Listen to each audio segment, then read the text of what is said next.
Let's go ahead and work through this example. I want to evaluate this integral. Now notice as x approaches 0 from the right, 1 over x squared goes to infinity.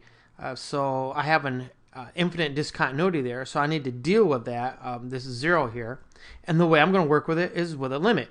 So I'm going to consider the limit as c approaches 0 from the right of the integral from c to 1 of x to the negative 2 dx, which is equal to the limit as c approaches 0 from the right of a negative 1 over x evaluated from c to 1. Now I'm going to go ahead and pull this negative out just because to me it just makes it a little bit easier to work with. It's no big deal. You can do it either way, any way you want. So this will be 1 over 1 minus the limit as c goes to 0 from the right of 1 over c. Now as c goes to 0 from the right, this goes to positive infinity. So what I end up with is a negative 1 plus infinity. Therefore, it's divergent. The area under the curve is actually infinite. That's what the infinity is telling you right there.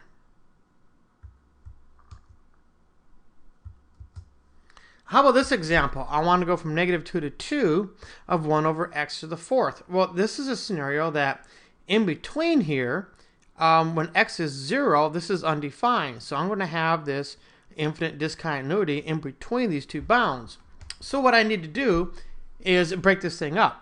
I'm going to write this as the integral from negative 2 to 0, and I picked 0 because that's where the discontinuity is, of 1 over x to the 4th dx, and I'm going to add that to the integral from 0 to 2 of 1 over x to the 4th dx.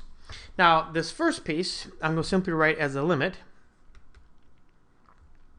as, let's say b approaches 0 from the left of the integral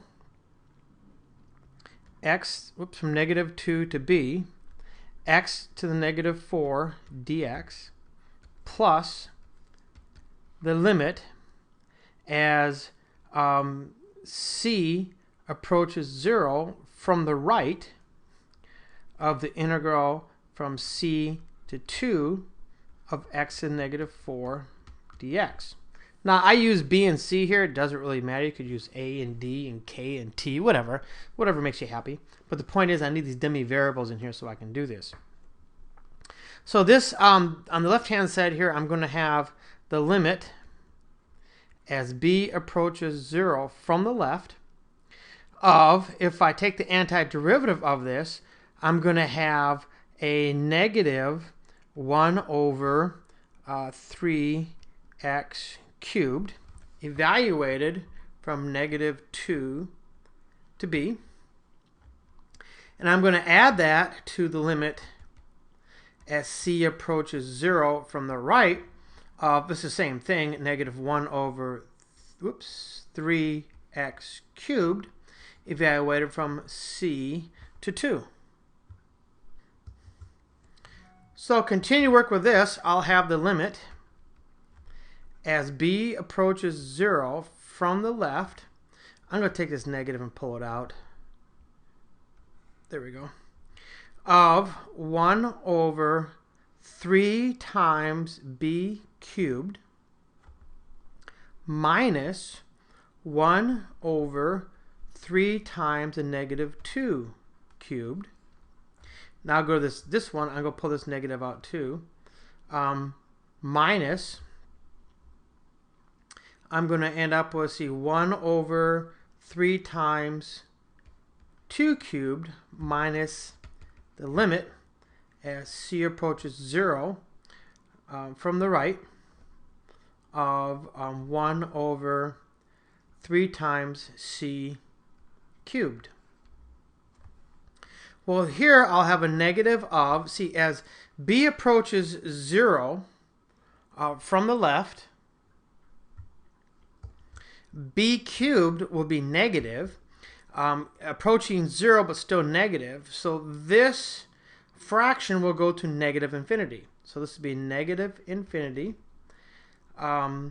minus, but see, this is going to stay negative. So this is going to be a negative, what, 8 times 3 is 24, negative, double negative is a positive, plus 1 over 24. Minus, let's see here, this is, again, will be 1 over 24. Minus, now as c approaches 0 from the positive, this will be a positive infinity. So see, I'm going to have, just distribute these negatives. I'll have infinity minus 1 over 24 minus 1 over 24 plus infinity.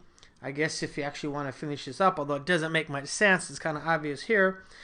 This is actually like 2 times infinity, whatever that actually means, minus 2 over 24. Actually, it's getting kind of silly now. This whole infinite thing just simply tells you this is divergent. So there's actually an infinite amount of area under the curve there. So let's take a look at the same example again. Only this time, let's go ahead and simply ignore that discontinuity.